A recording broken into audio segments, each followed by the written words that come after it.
2월 8일 토요일 아침 묵상 시간이 찾아왔습니다. 여러분 안녕하세요. 오늘은 누가복음 1장 1절로 25절까지의 말씀으로 이루시는 하나님이라는 제목하에 함께 은혜 나누기 원합니다. 세움 기도회를 끝으로 이제 여호수아의 말씀이 마무리되었고요. 오늘부터는 누가복음 말씀으로 이제 매일 성경 본문이 이어지게 됩니다.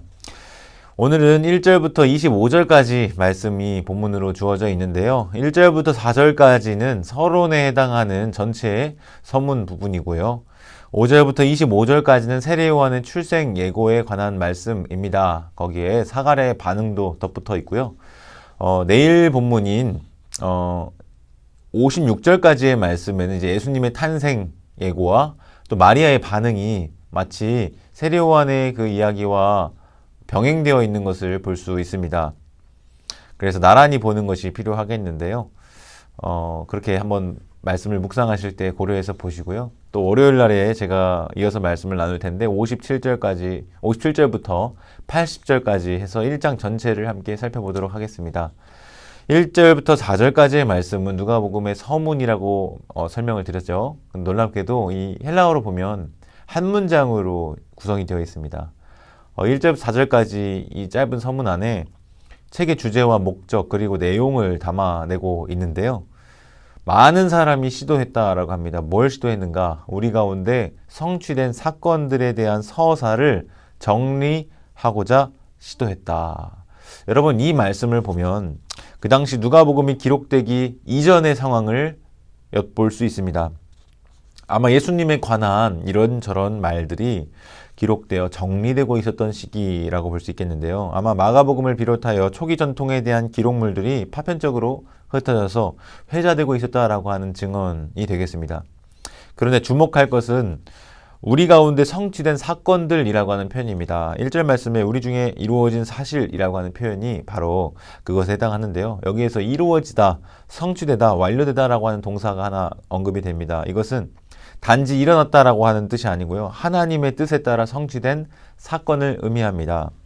이 플레로포레오라고 하는 동사가 수동태로 쓰였는데 사건들의 배후에는 하나님께서 그 역사의 주체로 계시다라고 하는 점을 반영하고 있는 것이죠. 행위자가 비록 생략되어 있긴 하지만 그 이루어진 일들은 모두 하나님에 의해서 성취되고 이루어진 일이다라는 점을 알 수 있습니다. 이미 이러한 일들을 기록하려고 시도한 사람들이 많이 있었는데요. 그런데 거기에다가 누가는 이 복음서를 추가로 기록하여 더합니다. 4절에 그 기록 목적이 나타나는데 이는 각하, 즉 데오빌로가 알고 있는 바를 더 확실하게 하려 함이로다 라고 합니다. 이미 데오빌로 각하가 어느 정도 예수님에 대한 이야기를 들어서 알고 있습니다. 이미 접한 말이 있습니다. 그럼에도 불구하고 왜 누가는 이 누가복음을 기록했습니까? 확실하게 하려고 그 의도가 드러나 있죠. 사랑하는 성도 여러분, 이 열심이 우리 가운데 있는지 오늘 이 시간을 통해 점검해 볼 수 있기를 바랍니다. 우리는 이 정도면 되었다, 이 정도면 충분하다 싶은 때가 있습니다. 우리에게 이루어진 일들에 대하여 하나님의 역사하심에 대하여 더 알고자 하는 생각과 열심이 여러분들 가운데 혹시 있으신가요? 우리에게 주어진 말씀의 계시를 더 깊이 연구하고 묵상하며 알아가고 배우고자 하는 의지가 혹시 있습니까? 이미 많은 교육을 받았고 많은 훈련을 받았고 알 만큼 알고 들을 만큼 들었다 이런 생각이 더 많이 있으십니까? 누가는 알고 있는 바를 더 확실하게 하려는 그런 목적을 가지고 누가복음을 그리고 후속편인 사도행전을 기록하였습니다. 자세히 미루어 살핀 차례대로 곧 나름대로의 순서와 목차를 구성하여 청중들을 설득하기 위해서 온갖 노력을 기울였다라는 것입니다. 참 목회자 된 입장에서 이런 열심과 노력이 개인적으로는 묵상하며 도전이 되었습니다. 제가 고등부 학생들을 맡아서 지도하고 있는데 과연 얼마나 학생들이 알고 있는 바를 더 확실하게 하려는 그런 가르침과 말씀을 공급하고 있는지를 돌아보게 되더군요. 여러분, 기독교의 역사는요, 증언의 역사입니다. 근데 여러분, 이 증언이라는 것도 설득력이 있어야 돼요. 우리 중에 이루어진 사실, 성취된 사건에 대해서 증언하는데 모호하게 물에 물 탄 듯, 술에 술 탄 듯 그저 그렇게 전하는 것은 있을 수가 없는 일이죠. 우리가 믿는 복음과 진리의 진정성 그리고 그 참됨을 증언하는 데 있어서 이와 같은 열심과 노력이 필요할 것입니다. 차례대로 순서대로 나름대로 설득력 있게 구성해서 전달하는 노력 말이죠. 말씀을 묵상하는 가운데 우리의 신앙이 더욱더 견고해지는 은혜가 있기를 소망합니다. 이어지는 5절부터는 서론을 제하고 그 첫 시작이라고 할 수 있겠습니다. 5절부터 56절까지 탄생 예고가 나타나는데 25절까지는 세례 요한에 대한 탄생 예고가 있고 56절까지는 예수님에 대한 탄생 예고가 나타납니다. 이 탄생 예고라고 하는 공통 주제를 가지고 요한과 예수님을 나란히 병행시켜 소개하는 것은 의도가 다분히 있는 배열인 것이죠. 먼저 요한의 출생 예고 단락이 오늘 본문이니까 주목해서 보겠습니다.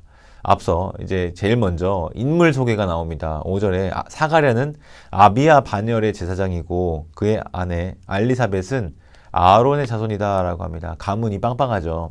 6절을 보면 이 두 사람은 하나님 앞에 의인이고 주의 모든 계명과 규례대로 흠이 없이 행하는 사람들이라고 소개가 됩니다.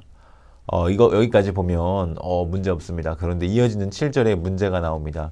엘리사벳이 잉태를 못함으로 그들에게 자식이 없고 두 사람의 나이가 많더라. 잉태를 못했다 합니다. 여러분, 불임이라고 하는 주제는 성경에서 자주 반복되어 나타나는 주제입니다. 오늘날도 난임이 있고 불임이 참 많이 있잖아요. 그런 어려움을 겪는 부부들, 가정들 적지 않습니다. 그런데 의학이 많이 발전하고 기술이 많이 발전해서 시험관 시술이나 다양한 방식으로 이러한 문제를 극복해 보려는 노력들을 해볼 수라도 있죠. 물론 그것도 만만치 않습니다. 신적인 그런 개입과 도우심이 없이는 힘들다. 이것이 오늘날에도 그런데 하물며 의학조차 발달되지 않고 어려웠던 고대 시대는 어땠을까요? 더더구나 그러했을 것입니다. 그러니 이들은 기도했을 것입니다. 주님 아이를 주세요. 주님 긍휼히 여겨서 대를 이을 자녀를 허락해 주세요. 그것이 그들의 가정의 기도 제목이었을 것입니다. 그렇게 이 부부에 대한 인물 소개와 상황에 대한 묘사 후에 특정 사건을 소개하고 있는데요. 사가랴가 제사장 직무를 감당하는 상황에 벌어진 일입니다. 성전에서 주의 사자라 표현된 천사가 이 성전 분향 시간에 향단 우편에 서서 나타난 일이죠. 메시지를 전달하는데 13절에 너의 간구함이 들린지라 라고 하면서 소식을 전합니다. 여러분, 사실 사가랴라고 하는 이름의 히브리식 발음은 즈카리아입니다. 즈카리아. 이것은 히브리어 단어 자카르라고 하는 단어를 떠올리게 하는데요. 기억하다 라고 하는 뜻입니다. 즉 자카리아라고 하는 그 이름의 뜻은 하나님이 기억하신다 라는 의미가 되겠고요. 본문에 명시적으로 드러나지는 않지만 하나님은 그의 기도와 간구를 들으시고 기억하셨을 것입니다. 그렇게 천사는 그동안 기도해왔던 제목이 성취되고 응답되었음을 이야기하는 것이죠. 이 사가랴의 기도 내용이 구체적으로 드러나지는 않지만 개인적으로는 가정의 아이를 주시기를 기도했을 것이고 또 제사장으로서는 마땅히 나라를 위해서 국가적으로 이스라엘의 구원을 주시기를 위해서 기도했을 것입니다. 왜? 유대왕 헤롯이 다스리던 때였거든요. 그러니까 로마의 압제 아래에 있었던 그 시대였기 때문에 이스라엘의 해방과 구원을 고대하며 기도했을 것입니다. 근데 천사의 방문은 바로 그 두 기도 제목 모두에 대한 메시지를 전달해 줍니다. 첫째, 요한을 낳을 것이다. 불임인 가정인 그 엘리사벳에 요한이라고 하는 아들을 줄 것이라고 하는 메시지가 있고 응답으로 주어지고요. 둘째는 그 아이가 이스라엘 자손을 하나님께로 돌아오게 할 것이다. 즉 이스라엘의 회복을 예고합니다. 특별히 17절 말씀을 보면 말라기 선지자의 예언을 인용하면서 요한의 사역을 이렇게 요약합니다. 엘리야의 심령과 능력으로 주 앞에 먼저 와서 아버지의 마음을 자식에게 거스르는 자를 의인의 슬기에서 돌아오게 하고 주를 위하여 세운 백성을 준비하리라. 회복시키는 사역과 준비시키는 사역, 이것이 바로 엘리야 예언된 선지자, 특별히 요한을 통해서 이루어질 일이었습니다. 근데 운명의 반전이 이 가운데 드러나는 것이죠. 생명이 없는 태에 생명의 열매를 맺게 하신 하나님, 그분은 생명이 없는 세상에 생명의 열매를 맺게 하시는 분이십니다. 사무엘서에 비슷한 상황에 놓인 여인 한 사람이 등장하는데요. 바로 불임 여성 한나였습니다. 그 한나의 기도를 하나님이 들으시고 태가 열려서 생명을 허락하게 되었죠. 허락받게 되었죠. 암울하고 어둡던 시대 상황 속에 이 사무엘이라고 하는 위대한 민족의 지도자를 일으키셨던 하나님이 이제 엘리사벳이라고 하는 나이 많은 불임 여성의 태에 그 생명 없는 태에 생명을 허락하심으로 요한이라고 하는 하나님의 사람을 주셨습니다. 그리고 사무엘이 그 시대를 밝혔듯이 요한이라고 하는 사람을 통해 다시금 시대의 회복과 구원을 준비하는 사역을 감당하게 하시는 것입니다. 1절에서 보았던 우리 중에 이루어진 일들, 여러분 이 모든 것들은요, 하나님이 주체가 되어서 일으키시는 역사라는 사실을 누가복음의 저자는 데오빌로에게 그리고 누가복음을 읽는 독자들에게 들려주고 있는 것입니다. 알고 있는 바를 더 확실하게 하려고 말씀을 읽고 또 묵상해 나가는 과정 속에 여러분 이러한 하나님의 뜻의 성취를 발견할 수 있게 되기를 소망합니다. 그런데 안타깝게도 이어지는 사가랴의 반응은 예상 외입니다. 18절 말씀을 봅니다. 사가랴가 천사에게 이르되 내가 이것을 어찌 알리오? 내가 늙고 아내도 나이가 많으니이다. 내가 이것을 어찌 알리오? 여러분 새 한글 성경에서는 그걸 무엇으로 알겠습니까? 이렇게 옮겼습니다. 어찌 할까요? 뭘 보고 할까요? 불신입니다. 여러분 아이러니 아닙니까? 분명 그는 기도했습니다. 오랫동안 간구했습니다. 그러나 그 기도의 응답을 천사가 들려주러 왔을 때 믿지 못합니다. 알지를 못합니다. 근데 여러분 어쩌면 이 사가랴의 모습은 마치 우리의 모습과 닮아 있습니다. 그는 특별히 제사장입니다. 종교 지도자입니다. 오늘날로 말하자면 저와 같은 목회자나 장로님들, 안수받은 집사님들과 같은 권사님들과 같은 중직자입니다. 기도는 하는데요. 그러나 응답은 믿지 못합니다. 간구는 하는데요. 그러나 하나님의 개입하심과 역사하심은 인정하지를 않고 있는 것이죠. 아이러니가 아닐 수 없습니다. 여러분 그러한 불신의 반응은 결국 어떤 결과를 가져오게 됩니까? 20절 말씀에 보라 이 일이 되는 날까지 네가 말 못하는 자가 되어 능히 말을 못하리니 이는 네가 내 말을 믿지 아니하였음이거니와 때가 이르면 내 말이 이루어지리라 하더라. 그 입을 닫아버립니다. 꿰매버립니다. 이 일이 이루어지기까지 그 입을 놀리지 못하게 되었습니다. 왜 그런 일이 일어났습니까? 하나님이 보내신 천사 가브리엘의 말을 믿지 않았기 때문이죠. 여기서 흥미로운 사실 한 가지는 여러분 아무리 사람이 불신하여도 하나님의 역사는 그분의 자유로운 주권과 뜻에 따라 이루어진다라는 사실입니다.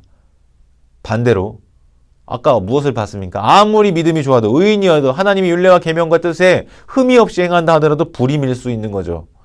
이 신앙과 불임, 직접적으로 연결되지 않듯이 불신과 하나님의 역사도 그렇습니다. 하나님은 그분의 뜻에 따라 계획하신 일을 주권적으로 이루시는 분이십니다. 비록 제사장 사가랴는 믿지 못하였으나 유사한 상황에서의 천사의 메시지를 들은 마리아의 반응은 1장 38절에 이렇게 나타납니다.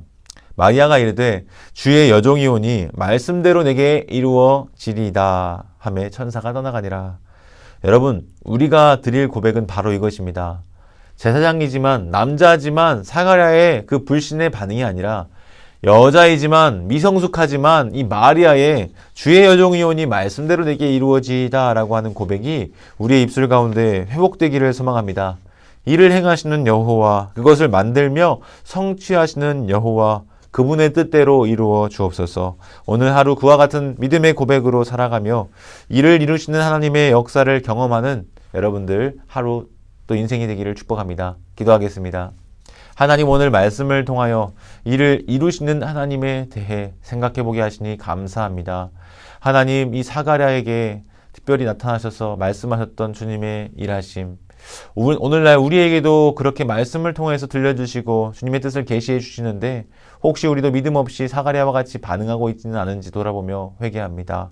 주여 우리도 주의 종이 오니 말씀대로 내게 이루어지이다 라고 하는 고백하는 믿음이 회복되게 하시고 이를 행하시고 성취하시는 여호와의 이루심을 목격하고 경험하는 자들 되게 도와 주옵소서. 예수님의 이름으로 기도합니다. 아멘.